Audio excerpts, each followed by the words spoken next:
ऋष्यशृंग द्वारा राजा दशरथ के पुत्रेष्ठि यज्ञ का आरंभ, देवताओं की प्रार्थना से ब्रह्मा जी का रावण के वध का उपाय ढूंढ निकालना तथा भगवान विष्णु का देवताओं को आश्वासन देना।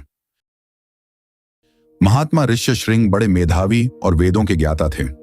उन्होंने थोड़ी देर तक ध्यान लगाकर अपने भावी कर्तव्य का निश्चय किया। फिर ध्यान से विरत हो वे राजा से इस प्रकार बोले, महाराज, मैं आपको पुत्र की प्राप्ति कराने के लिए अथर्व वेद के मंत्रों से पुत्रेष्ठि नामक यज्ञ करूंगा।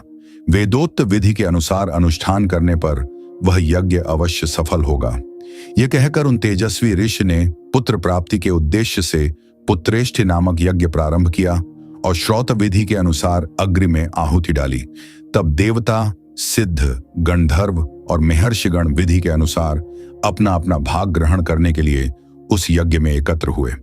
उस यज्ञ सभा में क्रमशः एकत्र होकर दूसरों की दृष्टि से अदृश्य रहते हुए सब देवता लोककर्ता ब्रह्मा जी से इस प्रकार बोले, भगवान, रावण नामक राक्षस आपका कृपा प्रसाद पाकर अपने बल से हम सब लोगों को बड़ा कष्ट दे रहा है।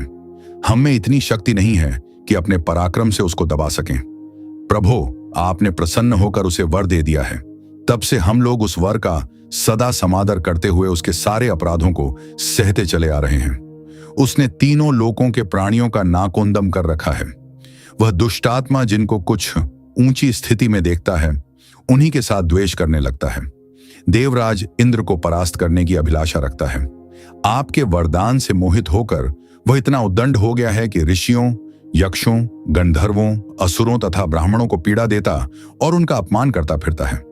सूर्य उसको ताप नहीं पहुंचा सकते, वायु उसके पास जोर से नहीं चलती तथा जिसकी उत्ताल तरंगें सदा ऊपर नीचे होती रहती हैं। वह समुद्र भी रावण को देखकर भय के मारे स्तब्ध सा हो जाता है, उसमें कंपन नहीं होता। वह राक्षस देखने में भी बड़ा भयंकर है, उससे हमें महान भय प्राप्त हो रहा है। अतः भगवान, उसके वध के लिए आपको कोई ना कोई उपाय अवश्य करना चाहिए। समस्त देवताओं के ऐसा कहने पर ब्रह्मा जी कुछ सोचकर बोले, देवताओं, लो, उस दुरात्मा के वध का उपाय मेरी समझ में आ गया। उसने वर मांगते समय यह बात कही थी कि मैं गंधर्व, यक्ष, देवता तथा राक्षसों के हाथ से न मारा जाऊं। मैंने भी थास्तु कहकर उसकी प्रार्थना स्वीकार कर ली। मनुष्यों को तो वह तुच्छ समझता था, इसलिए उनके प्रति अवहेलना होने के कारण उनसे अवध्य होने का वरदान नहीं मांगा। इसलिए अब मनुष्य के हाथ से ही उसका वध होगा। मनुष्य के सिवा दूसरा कोई उसकी मृत्यु का कारण नहीं है। ब्रह्मा जी की कही हुई यह प्रिय बात सुनकर उस समय समस्त देवता और महर्षि बड़े प्रसन्न हुए। इसी समय महान तेजस्वी जगतपति भगवान विष्णु भी मेघ के ऊपर स्थित हुए सूर्य की भांति गरुड़ पर सवार हो वहां आ पहुंचे। उनके शरीर पर पीतांबर और हाथों में शंख, चक्र एवं गदा आदि आयुध शोभा पा रहे थे। उनकी दोनों भुजाओं में तपाए हुए सुवर्ण के बने केयूर प्रकाशित हो रहे थे। उस समय संपूर्ण देवताओं ने उनकी वंदना की और वे ब्रह्मा जी से मिलकर सावधानी के साथ सभा में विराजमान हो गए।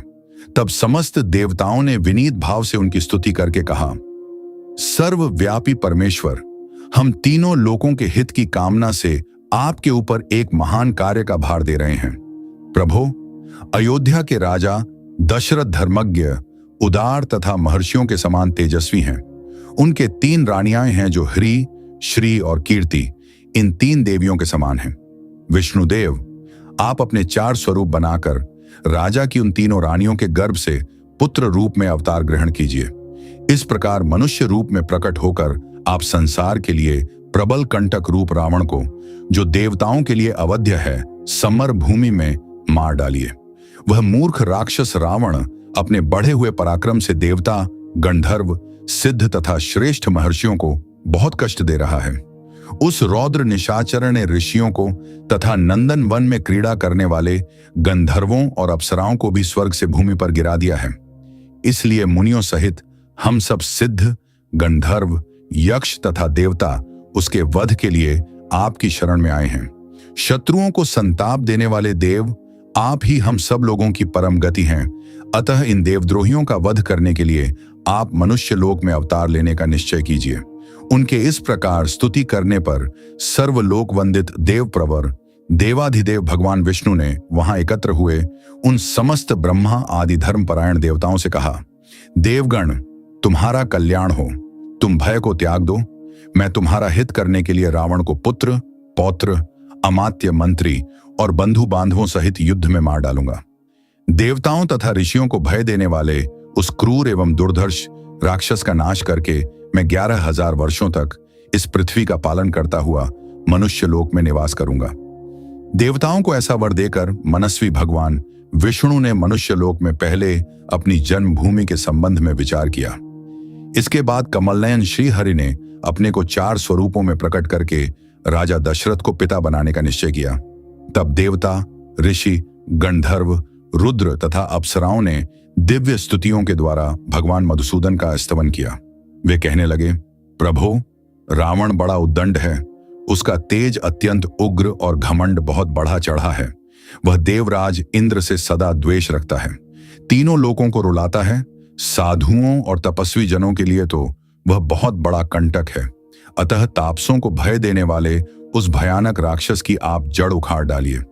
उपेंद्र, सारे जगत को रुलाने वाले उस उग्र पराक्रमी रावण को सेना और बंधु बांधवों सहित नष्ट करके अपनी स्वाभाविक निश्चिंतता के साथ अपने ही द्वारा सुरक्षित उस चिरंतन वैकुंठ धाम में आ जाइए, जिसे राग, द्वेष आदि दोषों का कलुष कभी छू नहीं पाता है। जय श्री राम। अगले भाग में आप देखेंगे देवताओं का श्री हरि से रावण वध के लिए मनुष्य रूप में अवतीर्ण होने को कहना, राजा के पुत्रेष्ठ यज्ञ में अग्निकुंड से प्राजापत्य पुरुष का प्रकट होकर खीर अर्पण करना और उसे खाकर रानियों का गर्भवती होना।